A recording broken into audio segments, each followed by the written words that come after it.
बेनज़ीर शाह साहिबा, 5-5.5 घंटे की तवील ये मीटिंग हुई, उसके बाद जो ऐलानात हुए, सेटिस्फाइड हैं आप उससे? क्या मकसद हासिल करेंगे अब 26 को? अलीना कन्फ्यूजन है। मेरे ख्याल से ये गलत नहीं होगा कहना कि ऑल इज़ वेल तो नहीं है पीडीएम में। कल की जो मौलाना फजल रहमान साहब की जो प्रेस कॉन्फ्रेंस थी वो भी उन्होंने बड़ी जल्दबाजी में दी।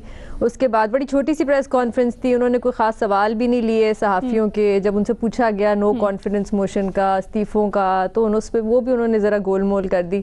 तो मेरे ख्याल से जैसे मैंने पहले भी कहा था कि एक चीज़ है जिस पे इत्तेफाक है और वो लॉन्ग मार्च ही है। अच्छा, उसकी उन्होंने कल डेट का ऐलान करना था, वो उन्होंने कर दिया।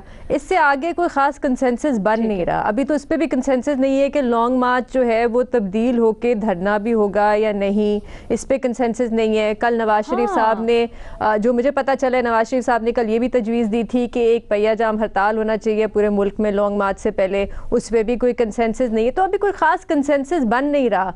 और जहाँ तक ये सेनेट के इंतखाबात की बात है कि मिलजुल के ये लड़ेंगे, इससे ये भी सिर्फ एक दिखावे की बात है। इससे कोई ख़ास सेनेट के इलेक्शन पे तो कोई फ़र्क नहीं पड़ेगा। अगर आप हिसाब लगाएं तो अपोजिशन को अगर 15 या 16 सीटें मिल जाएंगी वैसे, और अगर वो मिल के लड़ेंगे तो उनको 2 सीटें या 3 सीटें और मिल जाएंगी, तो उससे कोई सेनेट के इलेक्शन पे भी कोई ख़ास फ़र्क, कोई इतना कोई फ़ायदा नहीं होगा उनको। तो मेरे ख्याल से अभी बड़ी कन्फ्यूजन है कि ऑपोजिशन के अंदर भी कि एक तो कंसेंसस नहीं बन रहा और एक ये करना क्या है। आपने अनाउंस तो कर दिया कि हमने ये हमारा गोल है, लेकिन आपने ये नहीं फैसला किया कि उस गोल तक पहुंचना कैसे है। लेकिन ये भी अलीना मैं ज़रूर कहना चाहूँगी कि एक सिटिंग हुकूमत को हटाना इतना कोई आसान काम नहीं है।